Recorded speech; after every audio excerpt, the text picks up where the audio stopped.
I-share ko sa inyo mga kababayan itong napakagandang analysis ng isang abogado. Ayan po, si Attorney Reyes del Rosario, registered nurse din siya. The offices of Sara Duterte as Vice President and Concurrent Education Secretary until mid-2023 spent 612.5 million in confidential funds. 500 million mula sa Office of the Vice President, 112.5 million sa DepEd. Ito ang yan ni-liquidate. Personal gastos Ms. po Acosta, sa pera, ma'am. the question is based on your experience as SDO. Sabi niyo po kanina, 3 years kayong naging SDO ng Confidential Fund and Davao City. You even said you have must. Nagbabagang mga balita at pagtalakay sa mga isyu ng lipunan. Bulsa! Opinyon, banat at paglalantad sa katotohanan. Bulsa! What you see is what you get. You decide. I-share ko sa inyo mga kababayan itong napakagandang analysis ng isang abogado. Ayan po, si Attorney Reyes del Rosario, registered nurse din siya. Ang titulo ng kanyang column, Dissecting VP Sara Duterte's Confidential Fund Controversy, Everything You Need to Know. Nang basahin natin mga kababayan kung paano niya hinimay-himay, mahuhulaan na natin ang magiging desisyon ng senator judges. 100% conviction po. Malinaw po na sinalamang ka po yung confidential funds. Sa bagay, kahit dun sa congressional investigation po, in fact, sinomarize man lang po, mga kababayan ni Attorney Reyes del Rosario, yung nangyari sa congressional investigation. Kaya lang, siyempre, nurse siya, magaling siya mag-dissect. Diba? Nurse na, abogado pa. Kaya magandang i-share ko po ito sa inyo. Sabi niya dito mga kababayan, The offices of Sara Duterte as Vice President and Concurrent Education Secretary until mid-2023 spent 612.5 million in confidential funds. 500 million mula sa Office of the Vice President, 112.5 million sa DepEd. Ito ang yan ni-liquidate through thousands of acknowledgement receipts listing individual payees, but auditors and lawmakers later found many listed recipients did not appear to be real people. The Commission on Audit and a House investigatory panel flagged irregularities in the records, uncovering unverified names and unusual disbursement practices. Below is a list of key names that surface in relation to the confidential fund controversy along with circumstances of each. Nangunguna sa pangalan po si Mary Grace Piatos na sa latest na pahayag po ni Congressman Paulo Ortega ng La Union. May mga kapamilya pa pala na Piatos.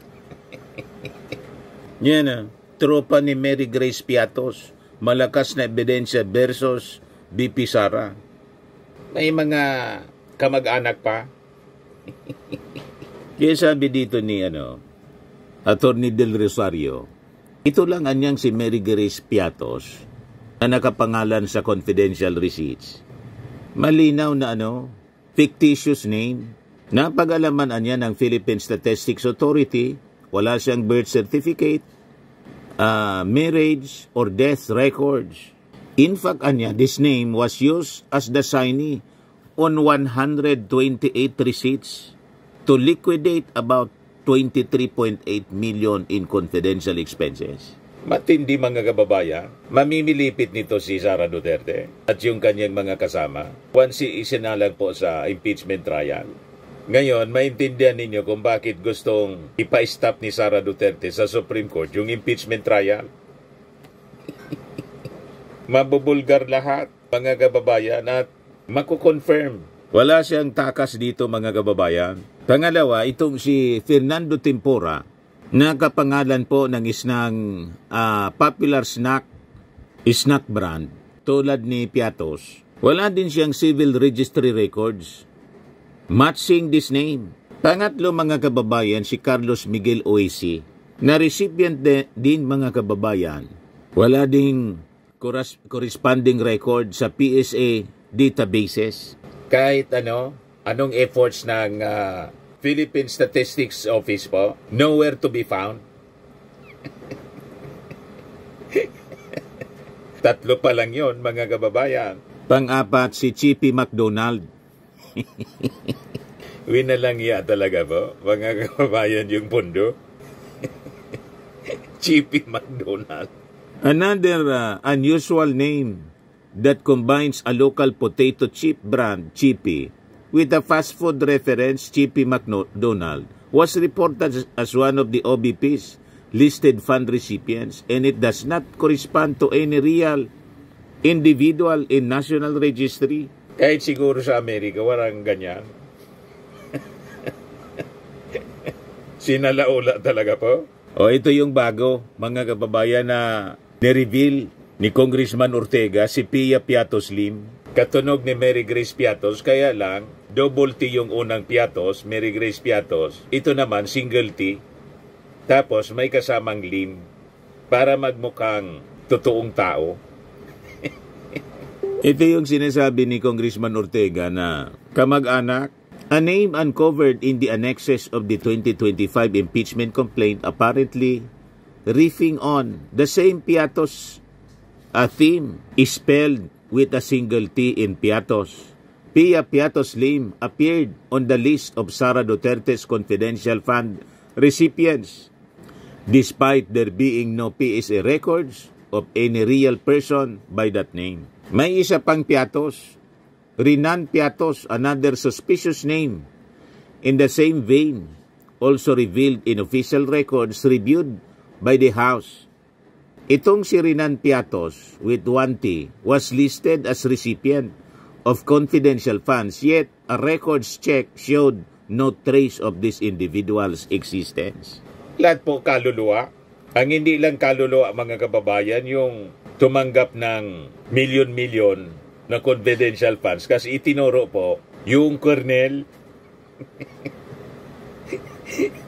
yun ang itinuturo, katiwala ni Sara Duterte, Colonel. Sa kanya may binigay. Sabi ni Acosta, ngayon po, Personal gastos Ms. po sa Acosta, pera, ma'am. the question is based on your experience as SDO. Sabi niyo po kanina, 3 years kayong naging SDO ng Confidential Fund in Davao City. You even said you have mastered already the process of utilization. Ayon po ba sa karanasan ninyong yun? Yun po bang 125 million? Kaya po bang gastusin yun sa loob ng 7 weekdays, araw na may pasok lamang? Base po sa inyong karanasan, kaya po o hindi? Hindi ko yan masagot, ma'am. Kasi hindi po ako ang nag-disburse na 125 million, ma'am. Si Sir La Chica po, ma'am. Ms. Acosta, Si our Colonel La question is Chica po. based on your experience. Hindi po ganun ang confidential fund sa Davao, ma'am. Hindi po ganun kalaki, ma'am. In other words, ayon po sa inyong karanasan bilang confidential fund ng Davao 2019 to 2022, hindi kaya gastusin ang 125 million in 7 days. Tama po ba? Hindi po ako makasabing tama, ma'am, kasi hindi po ganyan ang confidential fund sa Davao, ma'am. Ma'am, the question is based on your experience. Kung ito po ba'y dadalhin natin doon sa sitwasyon nyo bilang SDO ng Davao, kaya po kaya yun? Gagastusin? Hindi ko masagot, ma'am. Okay. naging parang mga elementary pupil kung magsagot. Nakabantay kasi si Sara. Katabi lang si Sara. Ang tinuturo, si Colonel La Chica. Ito pa, pampito, si Xiaomi 8, bago tong lumabas na mga pangalan. A name that surfaced in the OBP funds documents noted for its resemblance to a 2018 Xiaomi smartphone model, Xiaomi 8. Ginawang Xiaomi 8. Matindi talaga po. Dito pa lang po, napakalakas na yung ebidensyang Salamanca. Kaya pag inakwit ng mga senador itong si Sara Duterte, wala nang maniniwala pa sa Senado. Pag ganyan. So sabi dyan, like the others, the name had no matching birth or death record and was flagged as needing verification. Alam na ninyo ito, si Kokoy Villamin. Ganon din po ang kaso. Walang birth, marriage, or death certificate. Walang registry records. Pangsiyam si Rimonda J. Nova, a purported beneficiary name resembling the Nova corn chips.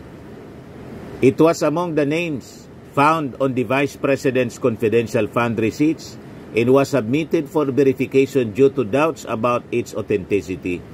Wala ding birth records exist kay Rimonda J. Nova, raising question about whether this is a valid fund recipient. So sabi po dito ni Attorney De Rosario, among such name niya na nakita in the OBP's acknowledgement receipts with no PSA birth, marital or death records were may pamana, na parang pag binasa mo may pamana. May pamana, milyon-milyon yung pamana na confidential funds sa mga kaluluwa. Dodong Isbarok, Dan Rick, and Alan Rick Otso, kakaibang mga pangalan. Glyza Ranger, J. Camote, Roman, Romy, and Romeo Felicidad, and Miggy Mango. Parang katunog mga kababayan ng isang sikat na DJ, Joe Damango. Di ba? Malamang sa malamang Latin to invento. Tiningala lang sa kisami. Just to comply, mga kababayan. Lumabas, yung compliance, kasi under pressure sila, nagbigay tuloy ng ebidensya, didiin kay Sara Duterte. You see? So, ang mga personalities, mga kababayan, na link to the fund disbursement, yung kaninang pinakita ko sa inyo, si Gina Acosta. Pero itinuturo ni Gina Acosta, si Lachica, Colonel Raymond Dante Lachica. Nasabi ng mga congressmen, bakit naman na niya binibigay ninyo o binigay ninyo diyan kay Colonel Lachica na kayo yung disbursement, kayo yung disbursing officer, SDO kayo? Wala na. Halos hindi na makasagot mga kababayan ng maayos sa sobrang nervyos. Siyempre, nagsisinungaling siya Katabi si Sara. Yan si Sara mga kababayan, kaya hindi makasagot ng maayos. The Secretariat, please flash.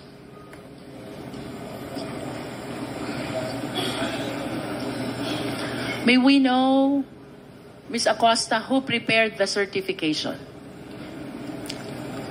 Secretariat, please flash the document.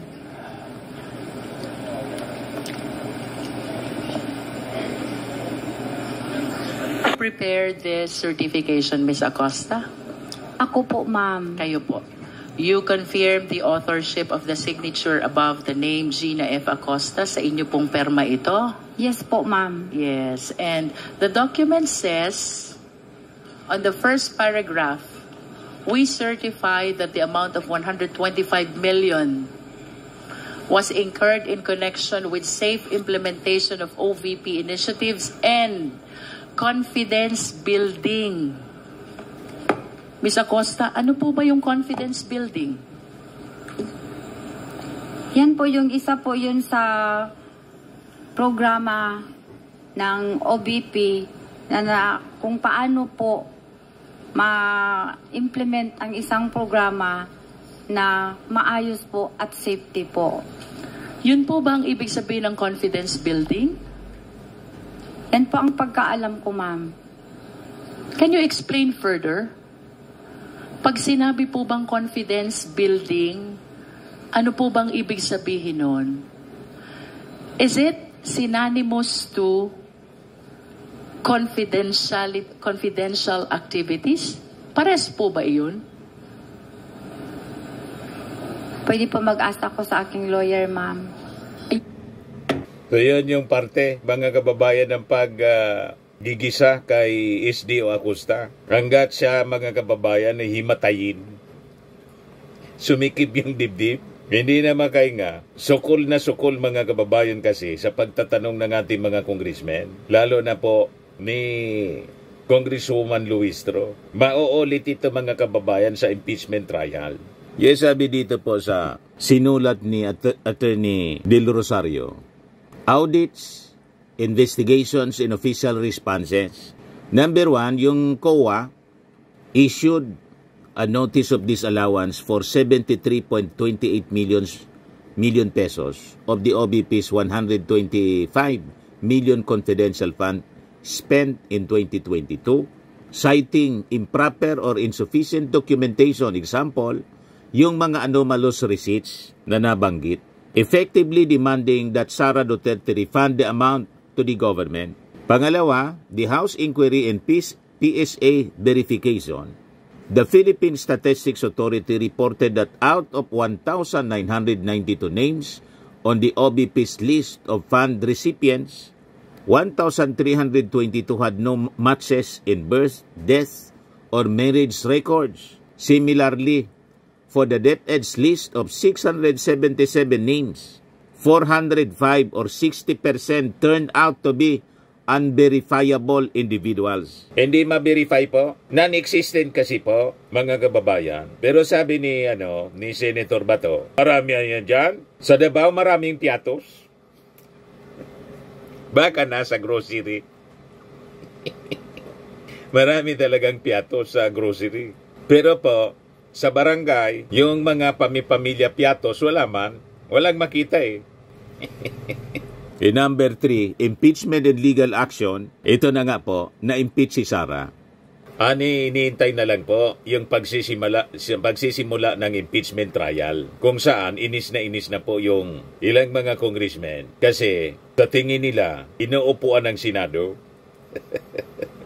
Yes, sabi dito sa latest na balita ng Manila Bulletin, House leaders confident Supreme Court will favor impeachment complaint versus BP Duterte. Ibig sabihin, sa paniwala ng Kongreso, ibabasura ng Supreme Court yung petition to stop the impeachment trial, yung petition ni Sara Duterte. Ito yung sabi ngayon ni Deputy Majority Leader in La Union Congressman Paulo Ortega. Sabi niya, yung Kongreso niya followed due process in filing the impeachment complaint. Confidently niya, I can say na wala pong nilabag ang HOR. Kung ano man ang nababato or minsan ngang parang counter na lang yun para lang may madili po yung mga proceedings. He denied claims that the House committed any procedural violations and stressed that any legal challenge niya to the impeachment is merely a delaying tactic. Sabi naman po ni Congressman J. Congon, the maneuvering niya from the Vice President's camp appeared to be a deliberate effort to stall the impeachment process. Tingin ko niya, isa ito sa mga delaying tactics ng kampo ng ating Vice Presidente. Meanwhile, sabi ni Ortega, nalalo ko niya yung challenge ni Sara na i-impeach siya. Only niya for her camp to later raise legal questions against the process. Tapos niya yung mga press con po nung ating Vice Presidente, sinasabi nga niya na i-impeach niya na lang ako para I can defend myself, para malagay po sa tamang tawag dito, mailagay po sa tamang konteksto para maipagtanggol niya ang sarili niya. Pero comes the impeachment, pero nagsabit lang sila ng kanilang katanungan at may kaukulang pagharang po sa mismong impeachment proceedings. Naghamon na impeach, nang ma-impeach po, gustong ipatigil. Kontra-kontra po. Iba yung sinasabi sa ginagawa kasi. Yan sila. Ito naman po, Firmax Firming and Lifting Cream, pinapahid po sa mga pulses in affected area. Mainam po sa paninigas ng mga kaso-kasuan. Ito naman po, Automax Radiant Serum. Sa mukha naman yung application, anti-aging po siya. You will look 10 years younger than your age. Sa mga cancer patients naman po, baka lang gusto ninyo itong itry. Neng siya Red Mix Fruit Drink. Hindi mo po siya gamot, food supplement siya. Kaya lang, gawa siya mga kababayan sa goji berry. Yung goji berry may anti-cancer properties. O ngayon, yung mga inquiries ninyo, dumiritso na lang kayo sa aming messenger sa Facebook para masagot namin agad. Ayos pa? Ayos na ayosan niya, Mr. Maravilla. At sa mga naghanap po ng malinis and spacious fitness gym, pumunta lang po kayo sa aming Colossal Fitness Gym. May Grab Car Rental din po kami. Ito naman po yung bago naming product na binibenta online. Eye Glow Serum, whitening po siya. Tingnan ninyo yung epekto sa aking anak na architect before and now. Yung mga inquiries po ninyo, dumiretso na lang kayo sa kanyang Facebook account, Riz Maravillas.